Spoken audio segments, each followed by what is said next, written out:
Welcome, everyone, to the Next Best Picture podcast, where we are talking with Simon Hayes, the sound mixer for Wicked. Simon, thank you so much for joining us today. Oh, Daniel, it's an absolute pleasure. Thank you very much for inviting me on. I'm super excited to talk about Wicked. I'm very excited to talk to you too. You were part of the multi-award-winning sound mixing team for the film of Les Miserables, and this is very much in that tradition where they were recording the singing live on set. I know that for Les Mis, they were also accompanying live on set in addition to singing live. Was that also the case for Wicked? When we just started discussing Wicked, we were very aware that Wicked is a unique show. And one thing that I can tell you that we all wanted to stay true to was the absolute DNA of Wicked is about the rhythm. There is a rhythm through the whole show that just captures the audience. And with that rhythm, obviously there's a tempo, and we wanted to respect that tempo. We didn't want to break that tempo. And so what we actually did on Wicked that was quite different to Les Miserables, we had Ari and Cynthia and anyone else that was singing live on IEMs. And what they were getting was the almost finished track from our absolutely fantastic music producer, Greg Wells. He'd built the tracks that they sung to before we started shooting. So they were locked to that tempo. So although they were singing 100% live, they knew that they were on tempo. And the reason why that's so important for Wicked, apart from the fact that, as I say, that's the DNA of Wicked's music, but it was also because we had these big choreography set pieces where we had 50 dancers, and actually in some scenes we had 160 background actors who were all marching to the beat of the drum. And so rather than accompanying with a live keyboard, we actually had Ari, Cynthia, Jeff, Johnny Bailey all singing to this Greg Wells produced music track, which was incredibly full in the bass, incredibly detailed. It wasn't as mid-rangey as just a live keyboard. But here's the interesting thing. What we did want to do was we wanted to support the emotions in the characters wherever possible, which is really why we wanted to record live. Why John Chu from the get-go got in touch with me and said, look, my instinct is we've got to go live on this. He said to me, it's going to be a big show. We've got 3 cameras. We've got the biggest sets you've ever seen. Is it going to be possible? And of course, I emphatically said, yeah, let's do it. But what we also did was when Cynthia or Ari were going to do more of a solo emotional number that didn't have a big choreography set piece, and they came to us and said, look, I'd like to be able to take a moment here. I want to be able to, sing this at my own pace. At that moment, we always had a live keyboard plugged into our Pro Tools system that could go straight into their IEMs. And actually, what we did a lot was we would do the first couple of verses on some songs before the choreography joined in. We'd go on the live keyboard. And then at a certain point, when we know that the rhythm comes in, we'd blend across in real time as they're singing into the Greg Wells super high energy tempo as the dancers join in. And so we kind of basically chose a different set of ingredients depending on what the actual track was. But the main priority is whatever Cynthia and Ari needed to be able to perform emotionally, that's what we supported them with. I mean, this sounds like a very complicated thing to pull off to the uninitiated into sound work like myself. It was it? Yeah, it is. Yeah. But I think that I've spent my career doing musicals. I prioritize musicals. I love all films. I'm a filmmaker, but if I'm given the opportunity to do a musical, I just get super extra excited. And one thing that I can tell you is that I feel like every musical that I've done, everything in my career up until this point has almost been a building block of experiences that enabled me to make the right decisions and the right workflows to support Wicked. Because it wasn't just a case of, are we going to do it like Les Miserables? Are we going to do it like any of these other musicals that I've done? We kind of cherry picked little parts of workflows that we've used on different musicals throughout my career and went, okay, so we're going to do a blend of that and that and that, and that will be the best way to capture Johnny Bailey singing Dancing Through Life. Or this will be the best way that we can support Cynthia when she's flying through the air singing Defying Gravity live. And so rather than kind of having a workflow for Wicked, we had a whole bunch of tools in our back pocket, a Mhm. whole bunch of experience, and we built a specific methodology for every single Wow. music track in Wicked that was going to be best for that specific track. And that wasn't necessarily going to be appropriate for the whole movie. We Mhm. were looking at it track by track and how best to deliver. And look, the bottom line is this. What we wanted to deliver were original performances because John Chu, myself, and everyone else, including Ari, Cynthia, Johnny, and Jeff, all believe that there's a truth and a reality in the original recordings that is really, really hard to find in a pre-record or actually in a re-record later. Yeah. There's something within the nuances of the breathing patterns. There's something within hearing that voice in the set with the correct acoustic where the audience just go, okay, I buy this. This is real. I'm immersed in it. It's really interesting hearing what you're saying about this and how you really let the needs of each musical number determine how you were going to set it up and all that.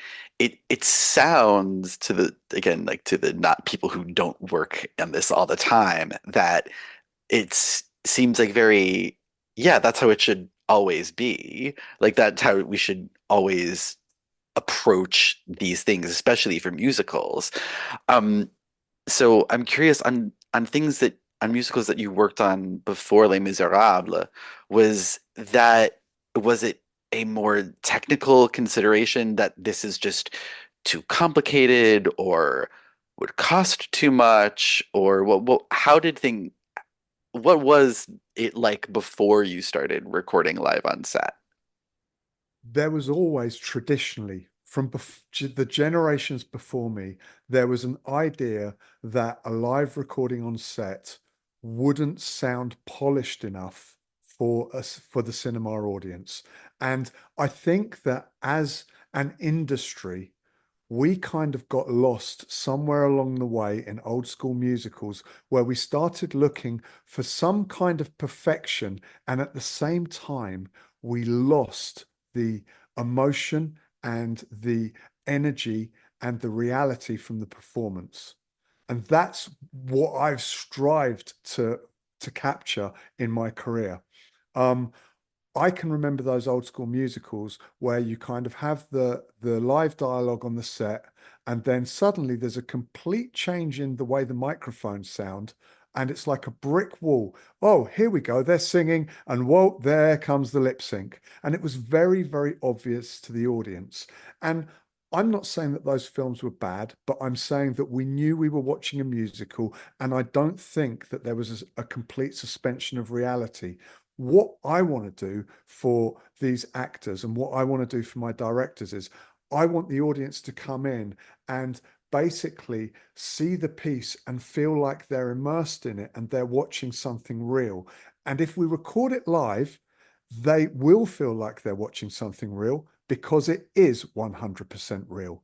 Now, what I've sought to perfect over my career is the ability of being able to mic these live recordings so that not only do they feel real and live, but they also sound good. And that's what was lacking, I think, traditionally. There was an inability, firstly due to sound equipment not being as good, but you know, I found a recipe that has enabled me to get really, really great live recordings on the set in the way that I use the microphones. And those live recordings will pass as a studio recording. The vocal, they're not going to sound that they're going to sound great.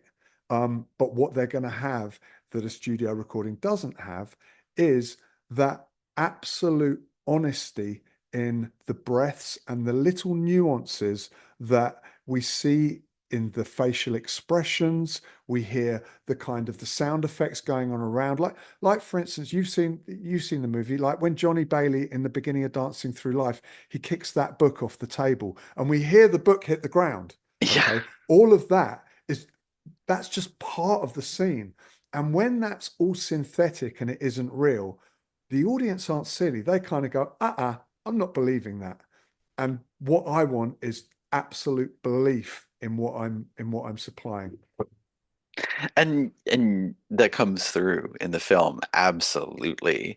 Um, I think that one of the toughest things for me, and I love musicals, I love movie musicals, I love musicals on stage. It's my probably my first art form that I truly loved. And I think one of the toughest things for me about them is trying to hear what everyone is singing when two or more people are singing different things at the same time. And I imagine that's much tougher to do on stage than in film when you have the sort of post-production that you can tinker with a lot of these things. So I'm curious, how do you go about your work making sure that every line is heard equally? Well, it's really interesting that you asked that question because I was incredibly fortunate on Wicked. Because one of the things that we don't, and you've touched on this and you're absolutely correct, we don't get to have separation between the vocals.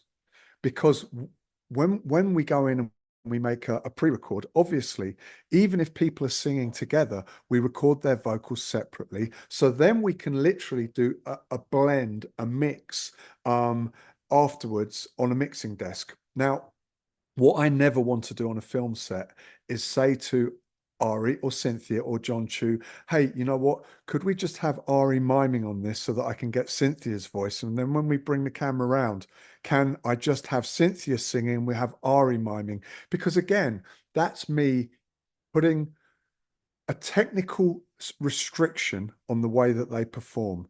And that again, if I do that, I'm removing a little bit of reality, a little bit of emotion, a little bit of their characters from the performance. Because when they sing together, they're singing at each other. They're either becoming friends or they're at the point where they hate each other.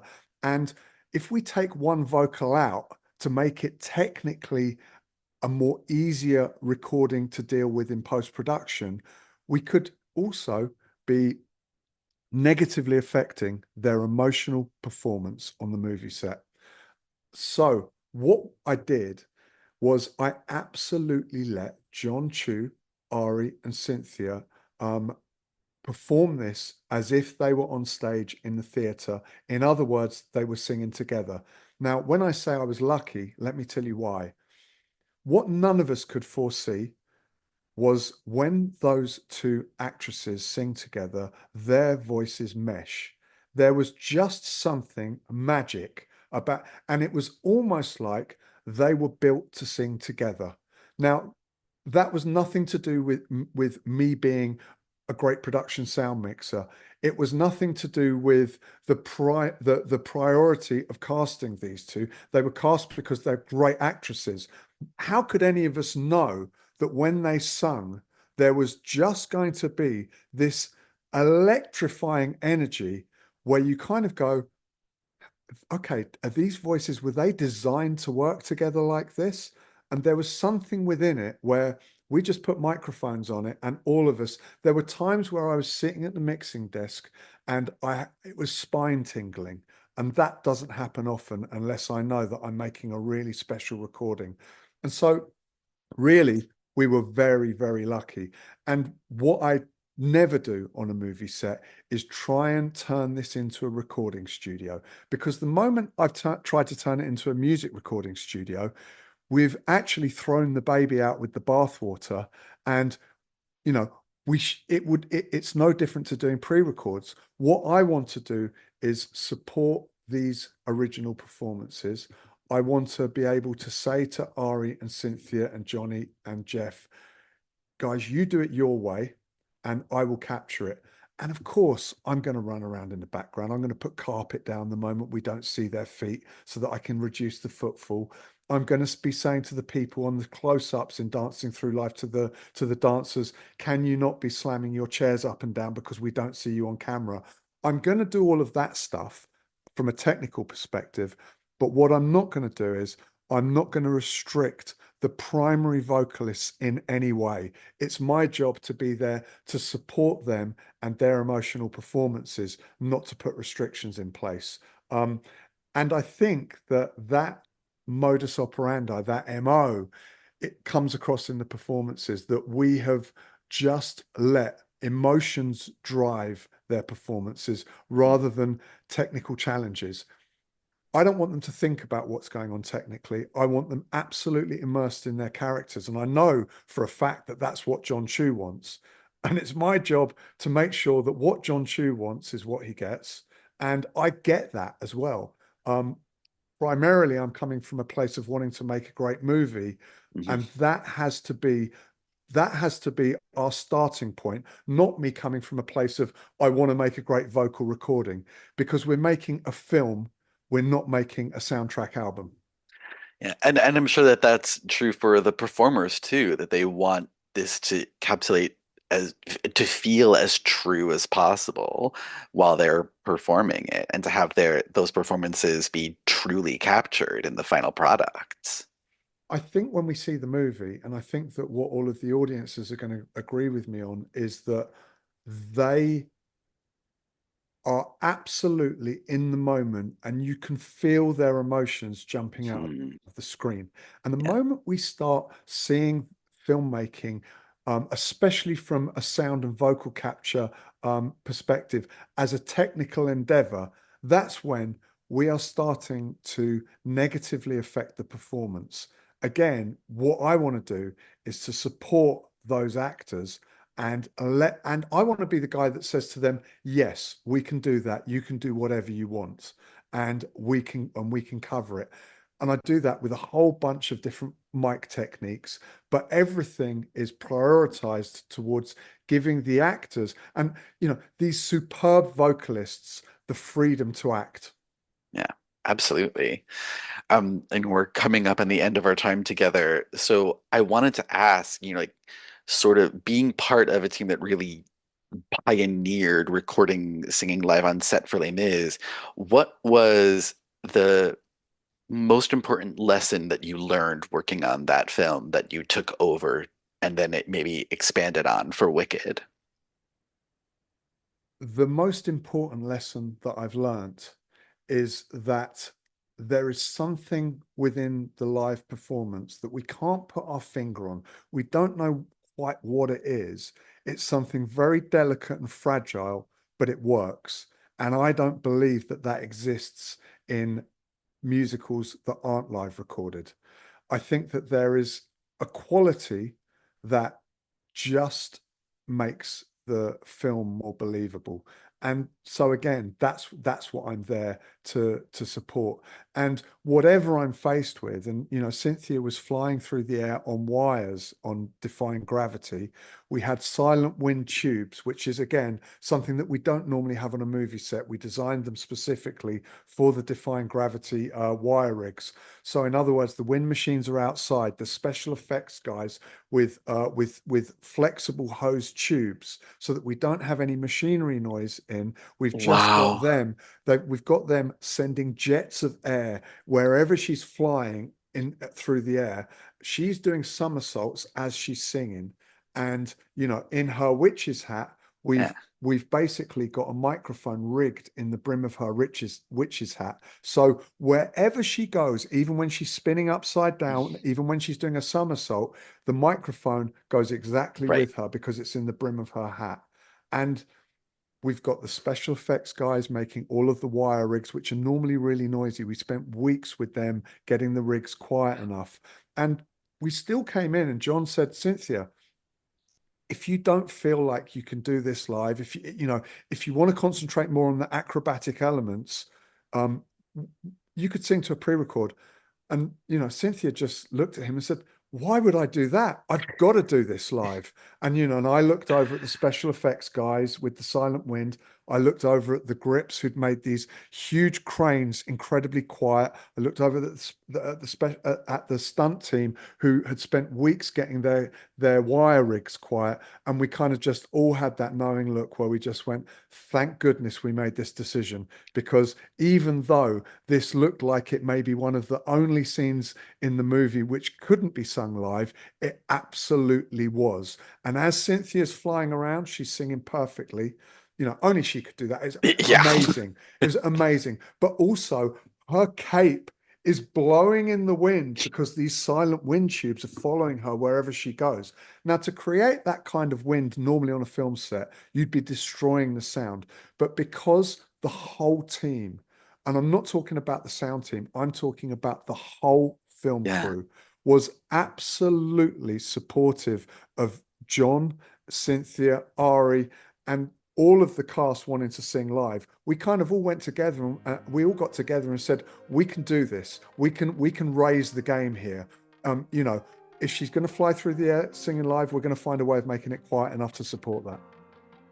And I can testify that she not only sounds fantastic, it sounds completely believable, like she is really flying through the air while singing and But that's singing perfectly. that's the incredible thing. Hmm. Although she's singing perfectly and she's absolutely the performance is incredible, there is also something, there's a tiny element within it where you can feel in her voice that she's flying. Yeah. And my point is that wouldn't have existed in a pre-record. And for that reason, I'm so grateful that we have sound mixers like you who know how to do this and can make it happen. So Oh, thank you so thank you. much for your work on the film, and thank you for speaking with us today. Oh, I really appreciate it. Thank you very much, Daniel. You have a great weekend. You too.